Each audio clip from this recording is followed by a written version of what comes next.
We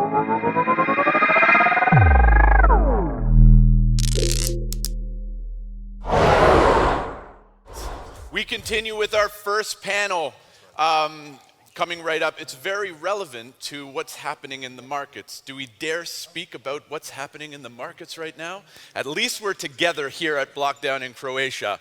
Luna, which is one of the biggest DeFi ecosystems, has, I'm sorry to bring it up, but has kind of collapsed a little bit. And our panel that's coming up here now is relative because the name of their panel is DeFi Security in the Age of Web3. So potentially we will cover some of the things that have happened here and how to mitigate those risks and make sure that these situations don't happen again. So without further ado, let's welcome the moderator, Rupert Barksfield, and his panel to the stage.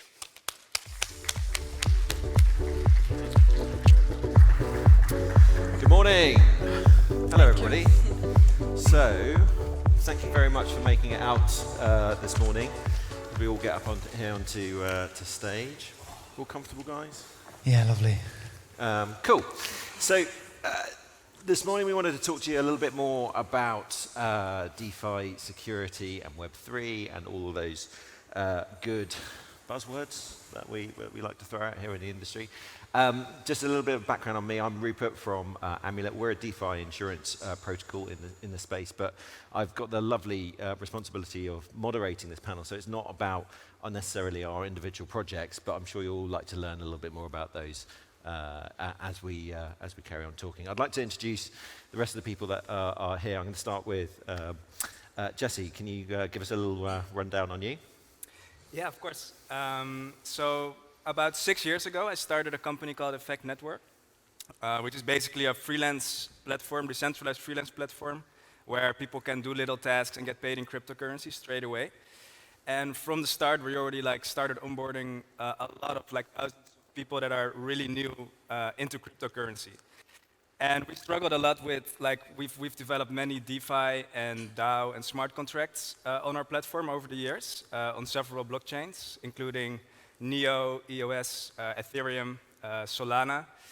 But we've struggled a lot with getting these people feel secure using our platforms and using cryptocurrencies. And I think safety within DeFi and Web3 at the moment is one of the most important topics to get adoption grow and to get people feel more safe. So that's just my intro. Cool, thank you. Piers. So, hi everyone. My name is Piers Ridyard. I am the CEO of RDX Works, which is the core developer of the decentralized finance protocol Radix, which is a layer 1 protocol specifically focused on decentralized finance.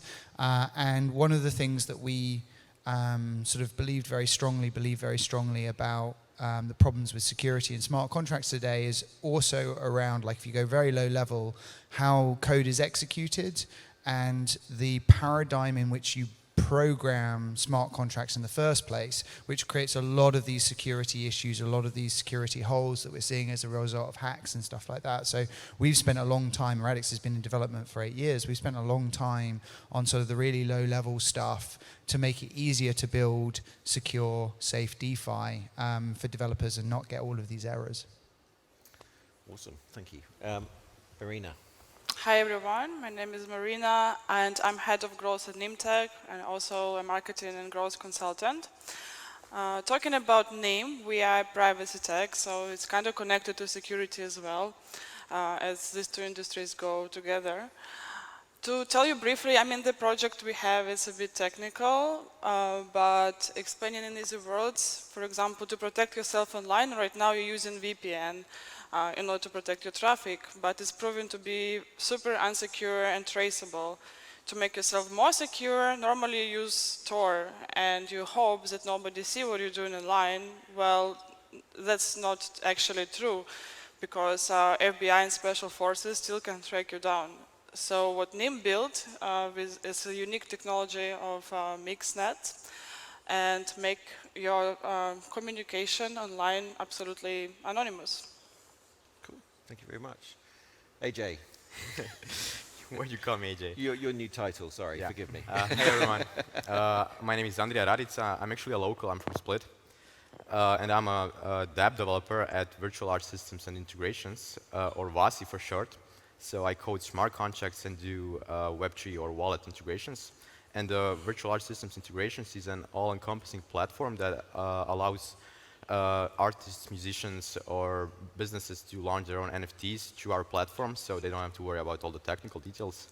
And we had like a drop recently called Particlon, which was actually a DeFi integrated NFT, which uses nested token technology developed by Charge Particles, which we're collaborating with, and you can actually hear more about that in the next talk. I think Ben Lakoff is going to talk about nested NFTs, but to sum up, so I'm a DApp developer at Vasi, and I'm interested really in the security of smart contracts and exploits. Cool. So, and it's my first crypto conference, so I'm still a bit nervous. First time on stage as well? Yeah. Oh, don't worry, you're in good company. These guys aren't you're not going to be difficult with the questions? No? Okay, that's good. Look, so the title's a little bit ambiguous about what we're kind of discussing, you know, as I said earlier, the kind of the buzzwords of DeFi and Web3. So I'm going to put you on the spot and ask the kind of first question around this. But you know, when you think of DeFi security, like what are the biggest risks? What are the things that come to mind for you? Like not specifically when other people look at it, but what is it for you? Well, for me personally, I think of two things. So reentrancy attacks and griefing attacks. Basically, those are the two most common exploits in smart contracts. But in theory, every developer should know something called software patterns. So you always code your system to be simple and easy to read. But from a non-developer perspective, I'd have to say the most the thing that comes to mind is probably hacks that are like really obscure, like some market manipulations and stuff like that that cannot be like known in advance. So I don't know, it's hard to answer really. Don't worry about it. It's fine. We'll get into more of it. Marina, I'm really keen to hear, certainly from a privacy standpoint and that sort of area, what is DeFi security to you? Well, if we're talking regarding DeFi particularly, the most risk by statistics is code exploit, which leads you to flash loans, which leads you to the false price that you can see, what we can see actually now. And of course, second steps, it's taking private keys from the people by phishing attacks and plenty of different techniques. So yeah, those are the main reasons why scams and actually happening. Do you think being more private in the space or being more anon gives you a better edge in your security in DeFi, or? Absolutely. I mean, there is a huge amount of hacks actually targeted. So the hackers can trace your behavior patterns and even put notifications of when you're moving your money and where, and then they target you and attack you, right? So if your transactions 100% anonymous on the net, that makes it much more difficult. And of course, using technologies such as like Tor or NIM, I'm not promoting, I'm just like really, it's mathematically proven. It's kind of impossible to trace. It means it's kind of impossible to hack. That's a very good point on hiding behind the various tools that you have available. From a layer one perspective, though, do you think there is a responsibility, or at least, well, first off, I'd like to know what your kind of, when you think about security in the space, what it is for you personally. But then, from a Radix perspective, is it the responsibility of the chain to keep people secure? Yeah, it's a really interesting question. I think for me, security starts with like what security is preventing an action that was contrary to the intention of the person for whom the action affects. It's a really abstract way of saying it, but like, if you look at like user security and with people getting their Bored Apes stolen because they authorized OpenSea like contract and they didn't realize under the hood that was an infinite authorization, as in it wasn't cancelled after a day or 5 days. It was always there, and then the user got their Bored Ape like basically purchased for them from nothing because they hadn't removed that permission from OpenSea and how it worked. That was contrary to the user's intention. The user at one point intended to do this thing, but later on didn't, and the system didn't react in a way that prevented that from happening. So that's like, there's so many examples of signing things you don't understand as a user via MetaMask or whatever that creates exploits of users and theft of users. And you can go down a level and you go, right, the developer, I mean, you talk about reentrancy, right? Like the developer intended the smart contract to work in a certain way, like all of the bridge attacks, the wormhole attacks. That was not an intended action by the developer. The developer didn't mean there to be this system of essentially authorization escalation that meant that that millions and millions of dollars could be stolen. So, contrary to the intention of the developer, a exploit was found and able to be hacked. And for me, that's sort of like the core of security. How do you build systems in a way that means that the intention is maintained as frequently as possible, and the ways in which you can exploit the system to do something that was unintended are reduced. And you have each level of the stack, right? Like at the very bottom, you have consensus, and consensus should always act within the bounds that are understandable consensus. Like everyone says, oh, you know, like Byzantine fault-tolerant systems, they have to be 2/3 good actors, 1/3 bad actor assumption as a maximum. Otherwise, the system is then vulnerable to attack. But if you find some loophole that means that you're able to reduce that to only, you know, 10%, that isn't acting according to intent, so you haven't designed the system properly. So that's sort of like the first level. Is the layer 1 protocol secure within the boundaries of security you're aiming at? And that is a big responsibility. Next level up, though, is like if you're creating a platform for people to build on top of it, how do you build your programming language and your execution environment in a way that means that intention is maintained as frequently as possible? For Radix,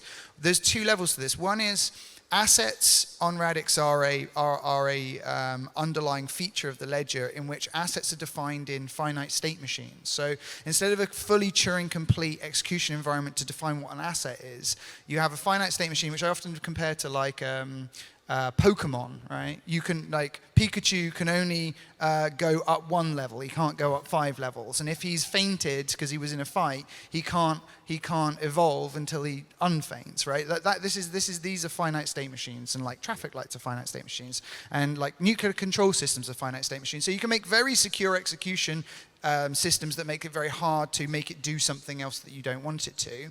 And then the business logic itself, if you look at how you build smart contracts today with Solidity, or in fact any of the programming languages that you build smart contracts today, the paradigm is wrong. Like we've created something called asset-oriented programming, which means that the paradigm in which you build your programs suddenly is a lot more intuitive in dealing with assets. So your intention is much easier to express, which means there's less ways it can go wrong. So I think there's many levels. And then all the way at the top of the user, how does the interface structure interact with the smart contract language and the execution environment to make the user's intention always reflecting as much as possible what they actually intend to happen with their assets around the asset within the products that they interact with. So I think there's like many layers that you can improve what is awful today in Web3 and DeFi. That's a really great analogy. I wish we could break all of the elements in DeFi and Web down to a Pokemon game. That would make a lot of things a lot easier. But actually, it makes a very good point in terms of how complicated the space is. And Jesse, what have you done with your protocol and products in order to make it simpler for users, and where have the challenges been? Do you think there's an extra or added responsibility to make things simple, to make things feel more secure? Yeah, definitely. It's a very good point, right? And I think there's many aspects where we need to work together to make people feel more safe in Web3 and DeFi.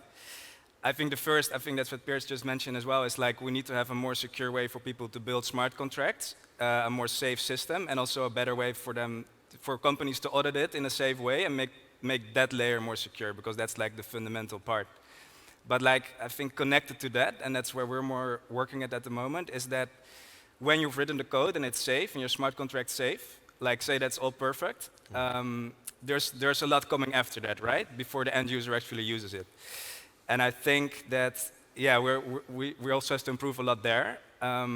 For one thing, there's the trust in the projects themselves. So when you're, for example, going to run a dev, how can you know for a fact that the software you're running, it's actually built by the teams and the code that's been audited, right?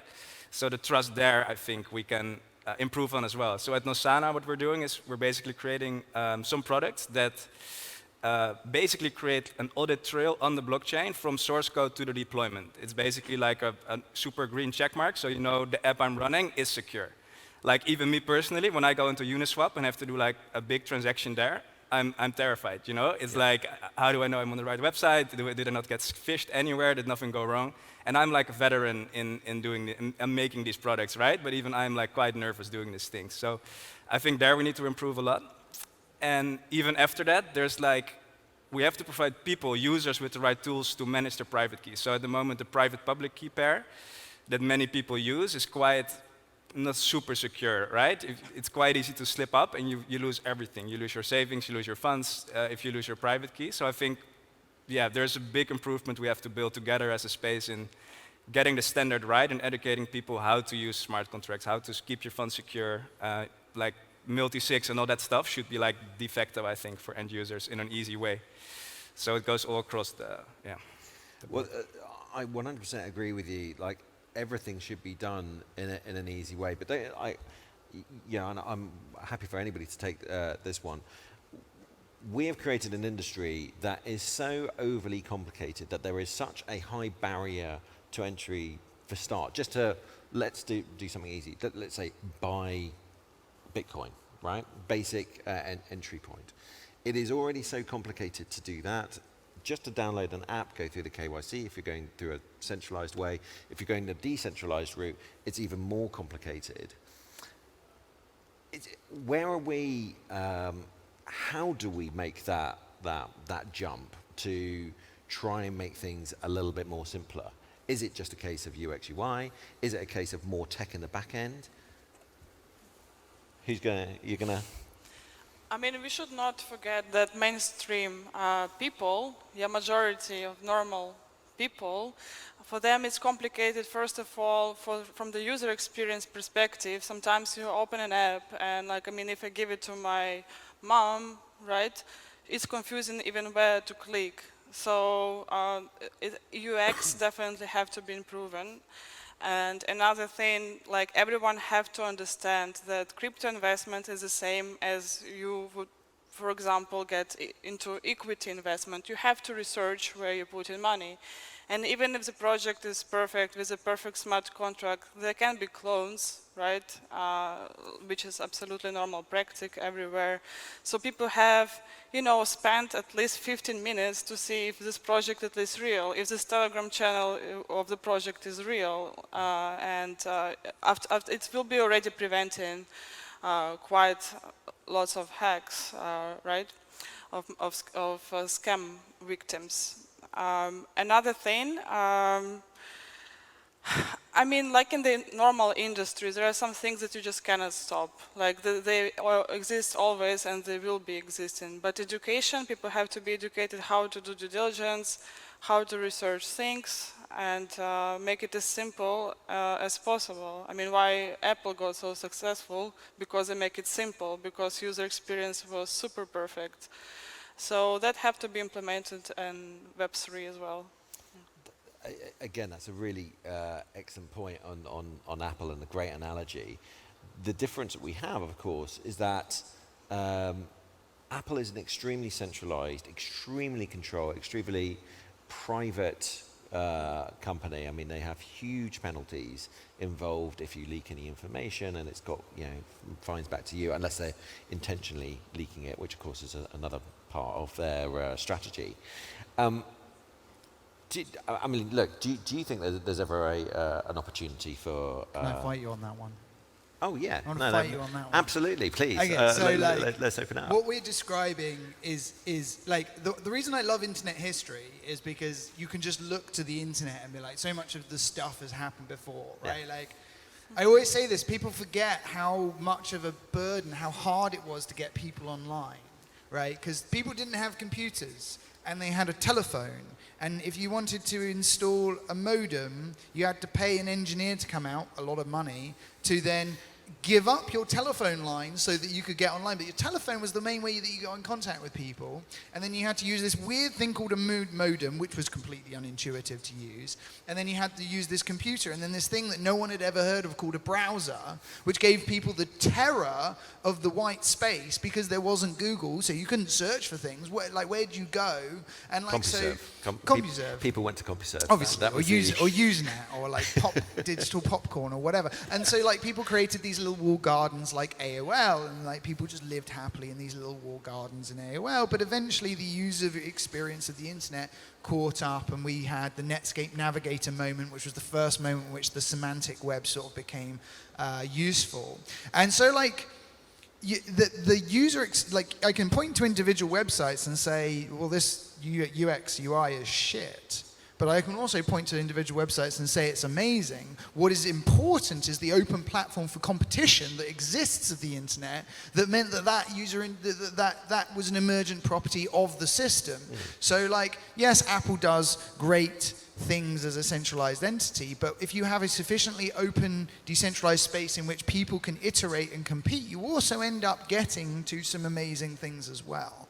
And so the thing that I think, and the thing we harp on about all of the time, is the fact that some of our basic principles of user interaction with Web3, with DeFi, is starting from the wrong point. The idea that your public-private key is also where tokens are kept is fucking stupid, right? Like, if I lose this secret, or I lose access to my tokens, like something like 20 to 25% of Bitcoin is estimated to have been lost, right?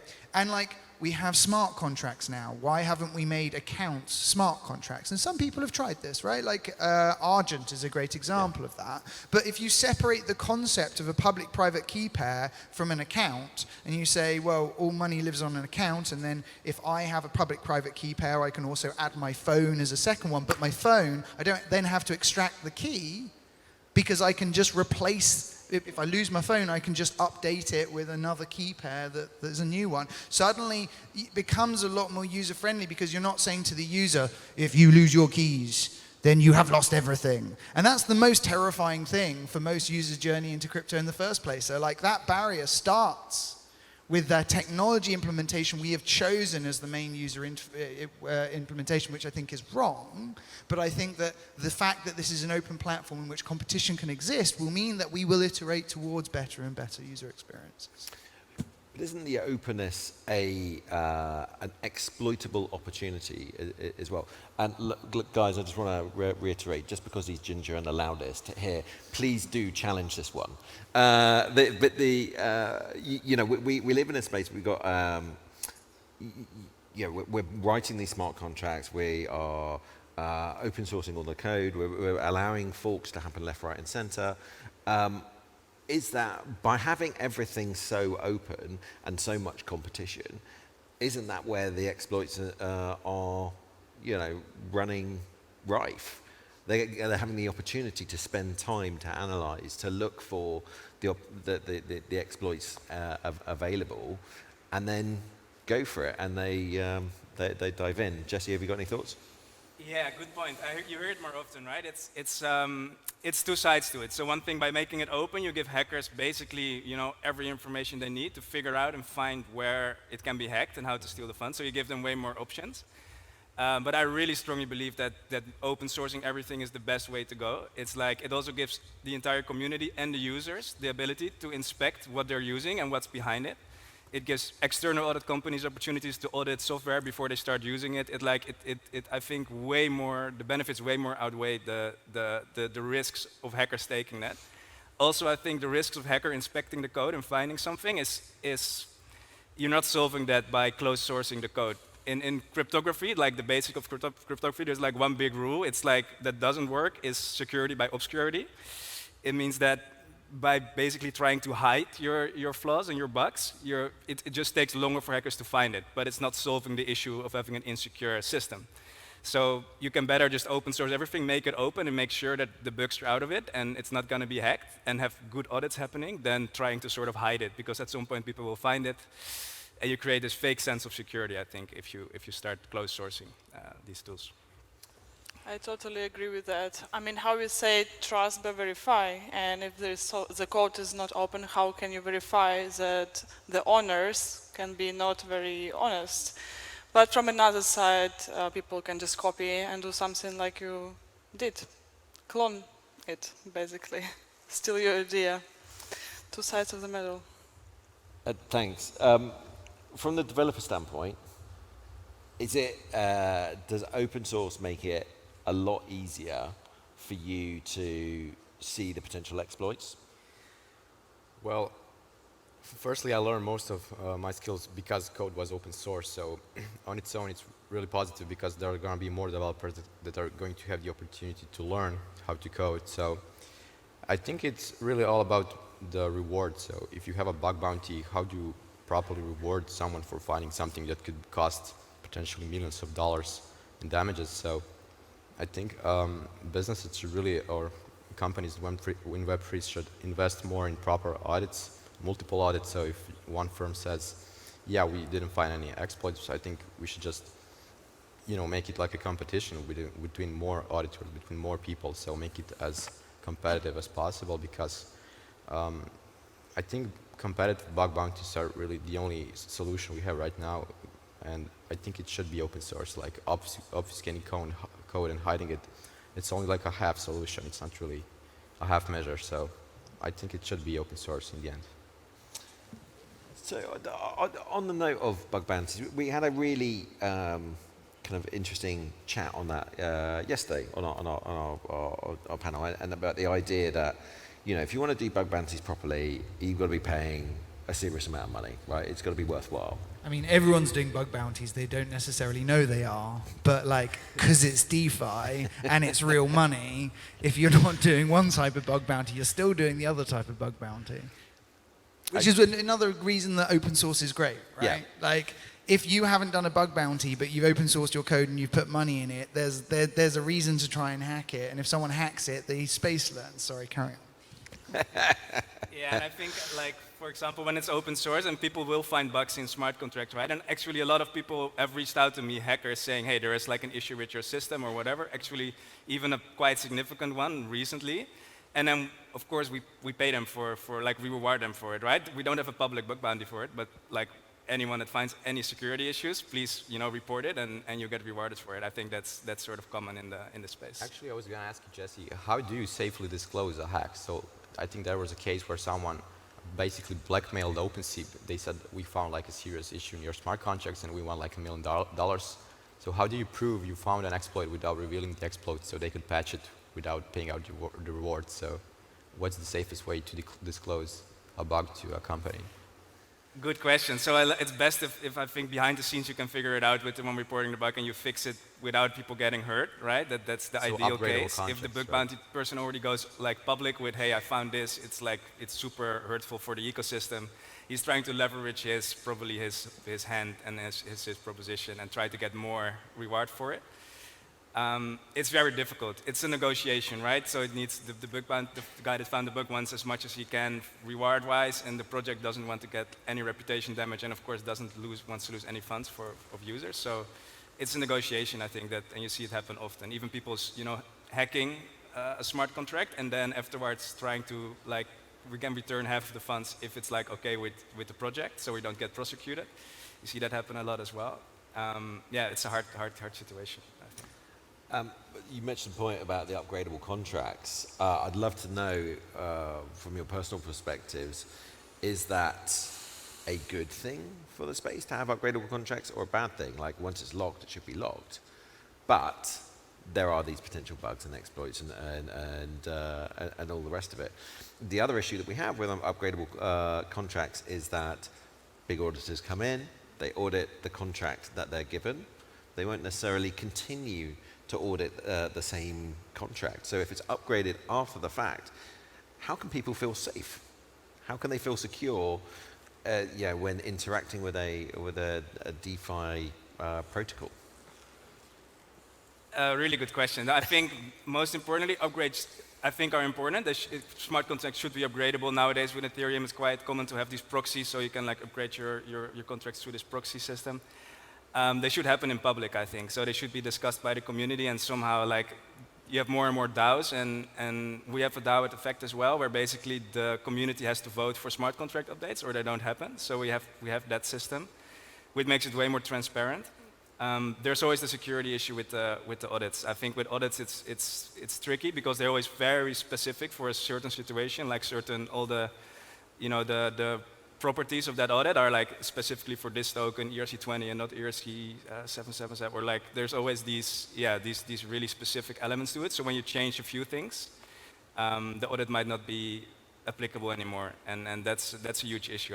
I think audits are super expensive. They take a long time, and somehow we need to solve that. I don't know how we have to do that, but yeah, I mean, like so there's a bunch. You've described a bunch of the problems. I think that like why are audits super expensive is partly because of how we build the smart contracts in the first place. I think some smart contracts are moving towards a slightly more modular approach where they will go, we will build a smart contract for a specific function or subset of functions. Like if you look at the Uniswap smart contracts, for example, you have the LP smart contract and then you have the routing smart contract, and they're separate. So if I need to upgrade a part of my platform, I'm not actually uploading like just a big single piece of code, monolithic block of code. I'm just upgrading a part of the functionality of the code, and then I just need to get that audited. We've sort of like extended that concept in Radix, where you have this idea of blueprints that you put to the ledger, which are like the outline of the functionality. Then you have the specific instantiation.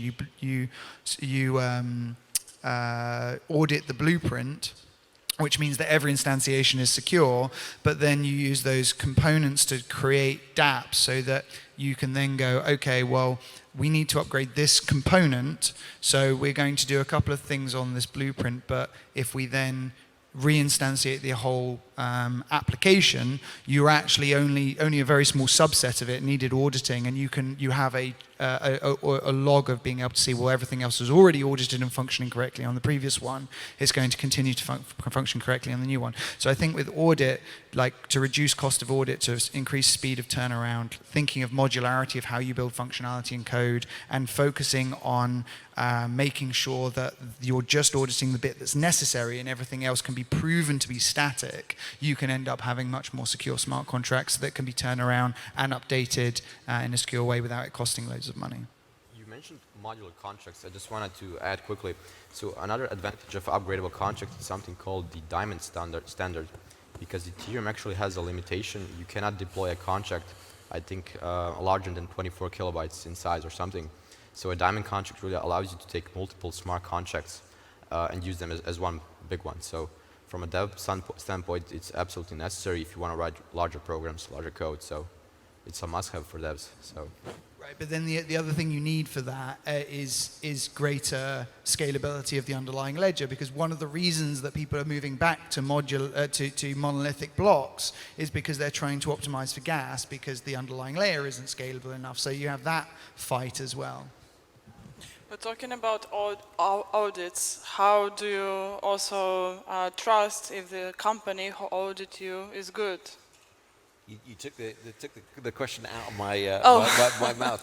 You're absolutely correct. Yeah, how do you trust auditors? I mean, we've seen these massive audit firms like grow exponentially over the last few years. And yeah, obviously without naming names, there's been some that have had a serious amount of exploits than others. Now, those who run those companies, having had explicit conversations with them, will say, well, it's because we've done the most amount of audits, and therefore, you know, inevitably we're going to have more hacks. More than that, I'm not going to call the names, but some audit companies specifically do paid partnerships with some projects saying that they're audited and they're cool while they're not. I mean, that Really? was happened, yes. So is there a possibility of creating a master audit company?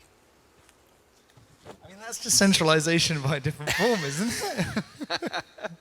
I mean, Apple have done an Like, excellent job. it's like why don't we create an industry body for for auditors? I mean, it's probably going to happen, right? There's probably going to be some code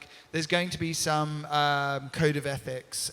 There will probably be lawyers, accountants, pharmacists, doctors. These all form critical functions within our society because they are doing things that we require them to act in a trustworthy manner for us to be able to trust how the rest of society works when we interact with them. They have to, right? And so there are these regulatory bodies that spring up in every single jurisdiction that binds them to a code of ethics and binds them to a way of operating. I think that is more likely to be the best direction. Than going, we need a master auditor that is even in audit you don't have master auditors. You cycle between auditors because you have to for regulatory reasons because of internal capture, which is exactly what you're talking about, right? So I think that a code of ethics for people for whom we place trust upon is probably a good thing that should be emerging, and that I think that the best auditors are going to be pushing for this anyway, because if people stop trusting auditors, then it undermines trust in the entire industry. So I think that's probably the better way than a single master auditor. Yeah, I obviously don't want to go towards a centralized future or an Apple structure by any mean feat. But it is interesting, some of the analogies and crossovers of how they've been able to control their own ecosystems. We're getting up to about 6 minutes until the end of this. So what I really wanted to do is throw it out to you guys over there. If you've got a question to ask us on this subject, or there is something you want to challenge us on in particular, I know Piers will take it. Please don't hesitate to throw up an arm. We'll get a mic over to you. And look, one right in the middle here. Is there a mic that we can throw down there? It's on its way.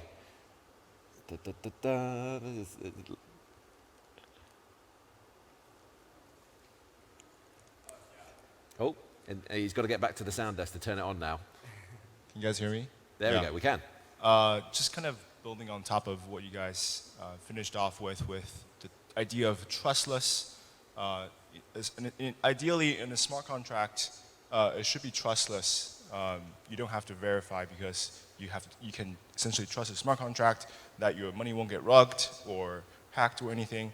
The idea of having to trust an auditor to say your smart contract is safe and trustless is kind of a chicken and egg situation. So should the industry have more tooling for developers when they're building in the process, saying this is safe, this is after you finish the product, you have this checklist of things that should be done, therefore you don't have to trust an auditor to say that your contract is safe.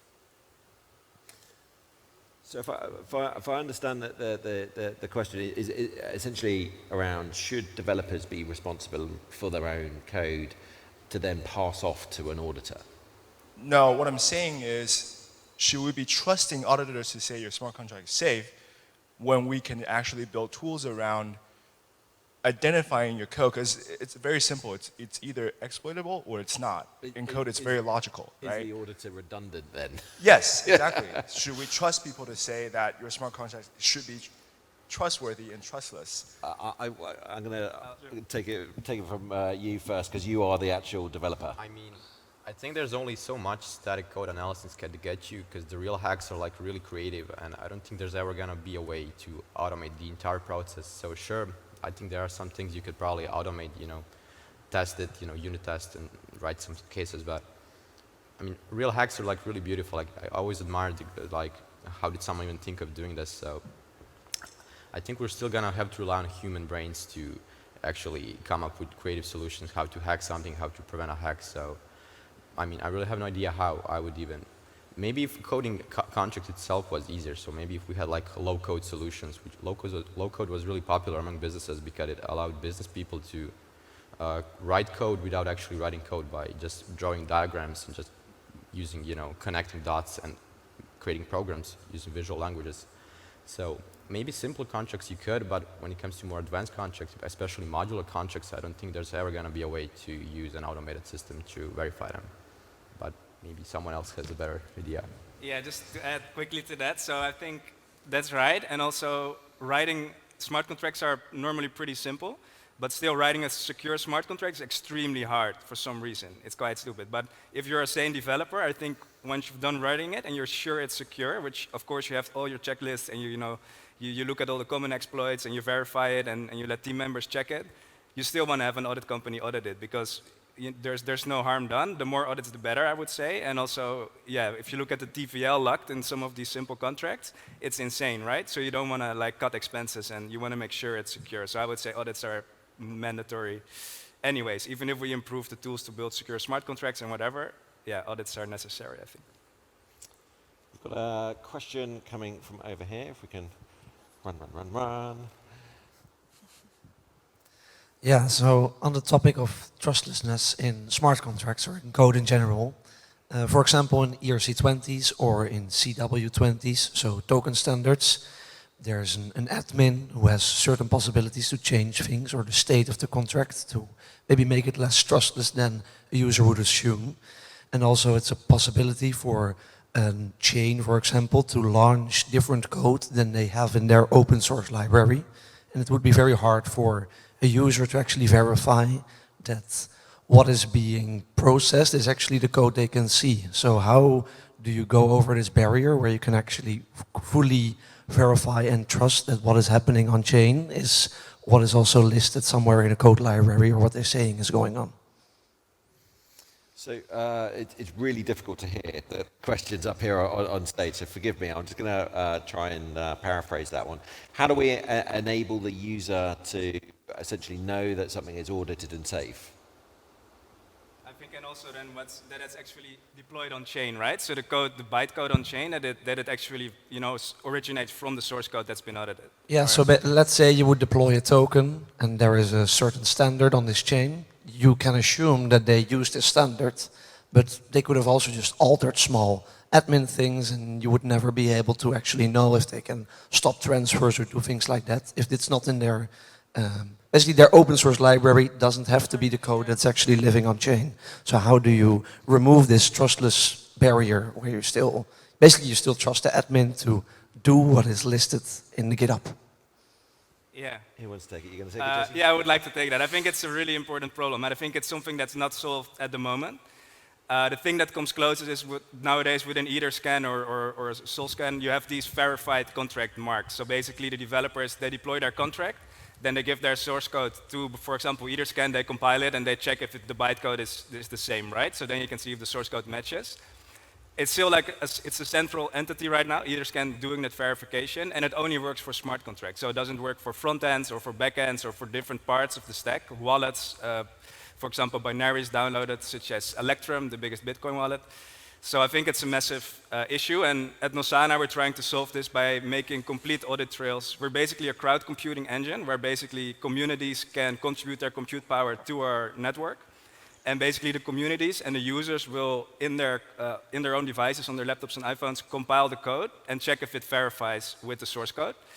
And we basically have thousands of computers basically doing the verification process and then giving you a green check mark if it matches. So I think that's the only way to really secure, and it's on-chain, right? So you can really have an audit trail on-chain that the published binaries correspond with the code. And I think it's a really important problem to solve. Thank you very much for the question. And I would love to take more questions from everybody else, but unfortunately that is all we have time for. We've already gone over, in fact, our time for today. So I just want to say a massive thank you to everybody that's joined me here on stage. Thank you all for coming out and watching us. I hope you learned something about how to secure ourselves or potentially the way that we're going to be taking security in the industry. If you want to talk to any of us after the show, we're going to be right over there just outside the doors. Come and have a chat, say hello, challenge us on what you've heard, and enjoy the rest of BlockDown. Thank you.